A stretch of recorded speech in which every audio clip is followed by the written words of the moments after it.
दोस्तों मोबाइल चोरी होने के बाद में आपका फोन कहाँ जाता है कुछ पता सता होता है आपको। आप कहोगे यार किसी को बेच दिया जाता होगा। नहीं भाई, वो अब बाइकों की तरह ही डिसमेंटल भी हो रहे हैं, क्योंकि हैदराबाद की पुलिस ने वहीं की एक लोकल गैंग को पकड़ा है जिसका कनेक्शन इंटरनेशनली है, जिसके अंदर 31 बंदे अरेस्ट हुए हैं, जिसके अंदर एक सूडान का रहने वाला भी है जो कि इनको एक्सपोर्ट किया करता था अपने देश के अंदर, क्योंकि वो वहाँ पर मोबाइल एक्सेसरीज का ही बिजनेस चलाता है। इस गैंग के अंदर 15 स्नैचर थे, 11 लोग वो थे जो कि चोरी के फोन कलेक्ट किया करते थे और 4 ऐसे टेक्नीशियन थे जो कि चोरी के फोन्स को जो कि लॉक होते थे उनको अनलॉक कर दिया करते थे और ऊपर से इनका EMI नंबर भी चेंज कर दिया करते थे।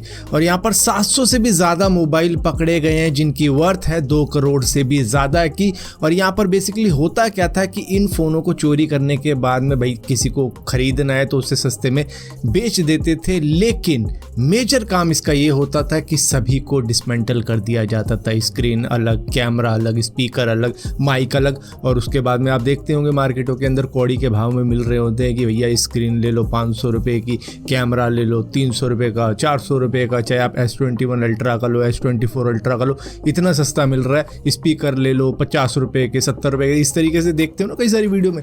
तो उसी तरीके का काम होता था, डिसमेंटल कर दिया जाता था और उसके बाद में उसको सूडान में एक्सपोर्ट कर रहा था ये सूडान का बंदा, और इस तरीके से सस्ते में लेकर ये सूडान के अंदर महंगा बेचा करता था। दोस्तों भारत पे और फोन पे के बीच में पिछले 5 सालों से ट्रेडमार्क को लेकर एक डिस्प्यूट चल रहा था, जहां पर जो एंड का PE है, यानी कि जैसे भारत पे के अंदर PE लगता है, फोन पे के अंदर PE लगता है, उसको लेकर एक बहुत लंबा डिस्प्यूट चल रहा था, जिसके बाद में कोई रिजल्ट ना आने पर इन द एंड इन्होंने आपस में ही सलाह मशवरा करके इस मामले की सेटलमेंट कर लिया कि क्या करना है। मतलब इतना लंबा झगड़ा चल ही रहा था, ऊपर से गूगल पे आ गया, अब किस किस से झगड़ते फिरे, चलो छोड़ो, जो हो गया हो गया। दोस्तों एक इंडियन ओरिजिन इंजीनियर ने US में बैठकर अब लैपटॉप, मोबाइल और EV कार्स की चार्जिंग की स्पीड काफी ज्यादा तेज कर दी है। दरअसल सिर्फ 1 मिनट के अंदर आप अपना लैपटॉप चार्ज कर सकते हो और मोबाइल को उससे भी कम स्पीड के अंदर चार्ज किया जा सकता है, और EV व्हीकल्स को करीबन 10 मिनट में 0 से 100% तक चार्ज किया जा सकता है।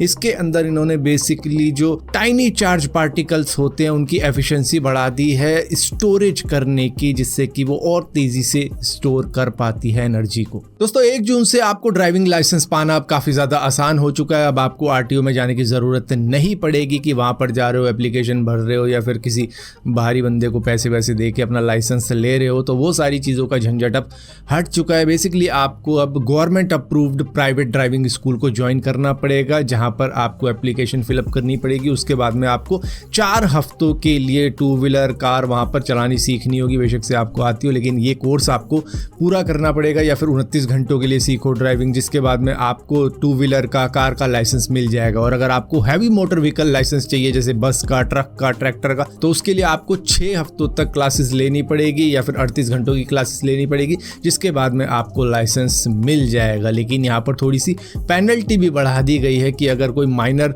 ड्राइविंग करता हुआ पकड़ा जाता है बिना लाइसेंस के, तो भैया उसको 2000 का भी चालान होगा, ऊपर से 25,000 का चालान अलग से होगा कि आप 18 साल से कम से ही ड्राइविंग करनी स्टार्ट कर चुके हो। ऊपर से पेरेंट्स को भी सज़ा मिलेगी और ऊपर से RC भी रद्द हो जाएगी उस व्हीकल की। तो भैया पनिशमेंट काफ़ी ज़्यादा बढ़ चुकी है। और अगर कोई बंदा बिना लाइसेंस के पकड़ा जाता है जो कि 18 साल से ऊपर का है, तो उसको 2000 तक का चालान हो जाएगा। तो मेरे हिसाब से ये चीज़ काफ़ी ज़्यादा सही हो चुकी है, जहाँ पर अब लोग सही से ड्राइविंग करना सीख लेंगे, क्योंकि लोग लाइसेंस तो ले लेते हैं लेकिन उनको ड्राइविंग लेन्स का ही अंदाज़ा नहीं होता कि कहाँ से ओवरटेक लेना चाहिए, कहाँ से क्या करना चाहिए, कौन सी लाइन का क्या मतलब होता है। लेकिन हाँ, इस तरीके की क्लासेस लेने के बाद में उनको काफ़ी ज़्यादा नॉलेज मिल जाएगी, जिससे उनकी ड्राइविंग काफ़ी हद तक सुधर जाएगी। दोस्तों ये जो नज़ारा आप देख रहे हो, ये माउंट एवरेस्ट का नज़ारा है, जो कि 20 मई की वीडियो है, जहाँ पर ट्रैफिक जाम लग चुका है। इसको येलो बैंड कहा जाता है, जिस एरिया से लोग निकल रहे हैं, और नीचे से ऊपर तक इतना ज़्यादा जाम है जहाँ पर लोग ही लोग चल रहे हैं, जैसे कि कुछ बट रहा है ऊपर या फिर किसी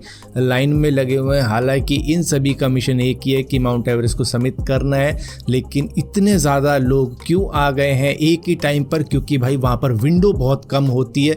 एक दिन डिसाइड हो जाता है कि भाई इस दिन क्लियर वेदर रहेगा, तो ये सबसे सही टाइम है माउंट एवरेस्ट को क्लाइम करने का, जिसकी वजह से इतनी ज़्यादा लाइन लगी हुई है कि पता नहीं, जहाँ पर 3 घंटे लगने होंगे वहाँ पर लोगों को 8 घंटे भी लग सकते हैं इस ट्रैफिक की वजह से, जो कि इंसानों ने ही क्रिएट कर दिया है दुनिया के सबसे ऊंचे पहाड़ पर। अब ये मत समझ लेना कि माउंट एवरेस्ट कोई भी 3 घंटे में क्लाइम कर लेगा। भाई वहाँ पर एक बार में माउंट एवरेस्ट कोई क्लाइम नहीं करता है, क्योंकि वहाँ पे एक्लिमेटाइजेशन करनी पड़ती है, जिसकी वजह से पहले वो कैंप 4 पर जाते हैं, फिर वापस कैंप 3 पर आ जाते हैं। कई लोगों के साथ में ऐसा होता है कि वो कैंप 2 पर जाके वापस नीचे आते हैं, कई लोगों के साथ कैंप 1 पर जाके फिर वो नीचे आते हैं। तो इस तरीके की चीज़ें करते हैं कि दिन ऊपर निकालेंगे, रात में नीचे सोएंगे। तो इस तरीके से वो अपनी बॉडी को एक्लिमेटाइज करते हैं ताकि भाई माउंटेन सिकनेस ना हो जाए, जिसकी वजह से लोगों को टाइम तो खैर कई दिनों का लग जाता है, लेकिन हाँ जो आखिरी चांस होता है ना कैंप 4 से सीधा ही माउंट एवरेस्ट को समिट करने का, वो बहुत कम टाइम का होता है कि आपको सुबह 2 बजे निकलना पड़ेगा। हालांकि रात ही होती है, 2 बजे निकलोगे, उसके बाद में